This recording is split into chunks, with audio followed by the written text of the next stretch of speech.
During the 18th century, European military strategy was defined by a specific visual language.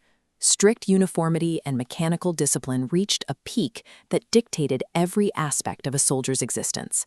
This wasn't merely a matter of style. The clothing itself was engineered to dictate movement. Uniforms were cut to force an upright carriage and a stiff mechanical gait, making even basic human motions difficult to perform. A soldier's footwear provides a clear example of this restriction. Heavy canvas gaiters featured long rows of tiny buttons, requiring a significant amount of time and effort to fasten every single morning. Above the neck, regulations were equally demanding. Men were required to braid their hair into a queue or pigtail, often pulling the scalp so tight that the soldier could not close his eyes. It was common for men to stay up the entire night before a parade just to meet these sartorial standards. The constraints were everywhere. Breeches were sewn so tight that bending legs was impossible, while stiff leather stock collars were strapped around the throat, cutting into the chin and neck to keep the head perpetually elevated. This physical strain was considered a necessary trade-off. On the flat, highly controlled battlefields of Europe, such rigid details served as a tool for enforcing the absolute psychological and physical discipline required for massed musket fire. But even this discipline was subject to the pressures of the treasury. During the 7 Years' War, Frederick the Great of Prussia struggled with the rising cost of military cloth. His response was to order uniform coats cut from the minimum amount of material possible. This made the jackets so tight that the lapels could no longer be buttoned across the chest, even in the dead of winter. When it rained, these meager uniforms shrank, constricting the men's circulation. Because Frederick refused the expense of providing cloaks for his massive armies, thousands of soldiers were left to face the elements with no protection from the cold. This approach to design prioritized budget and visual order over the biological needs of the soldier. The result was a military culture where survival was secondary to the appearance of a disciplined line. When these rigid military traditions crossed the Atlantic, they entered an environment that rendered European logic obsolete. The manicured plains were replaced by the dense, chaotic forests of North America. The disaster at the Monongahela River highlighted a critical vulnerability: the very color of the British infantry.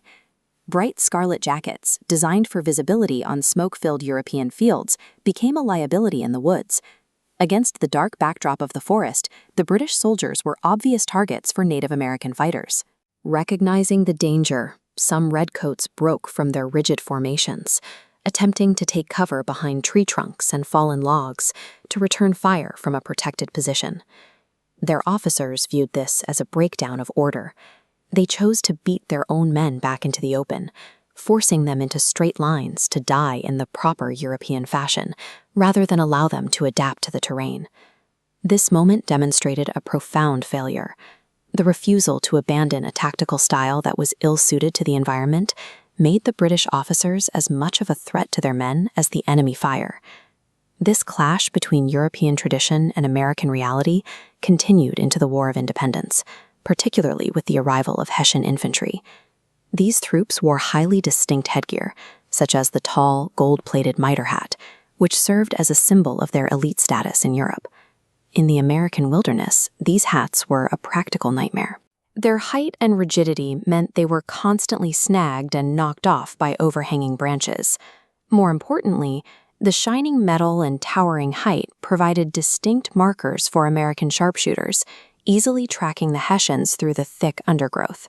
Items designed to project prestige and authority instead turned these soldiers into visible targets. What worked as a display of power in a parade ground became a lethal vulnerability in the forest. The stubborn commitment to these 18th-century regulations led to thousands of preventable casualties across the North American frontier. While French forces were often quick to modify their attire for forest warfare, the British were notably slower to change, clinging to their traditional scarlet and stiff discipline. This delay suggests a deeper issue of perspective. By viewing their rigid methods as the only civilized way to fight, the leadership treated the reality of the landscape as something to be ignored rather than mastered. Comparing formality against survival rate, as uniforms grew more restrictive and formations more rigid, frontier survival followed a steep downward trend. This reveals a leadership removed from the physical consequences of their regulations, prioritizing a system over their soldiers. If these uniforms were so obviously unsuited to the environment, we must ask, why did leadership fight so hard to keep them?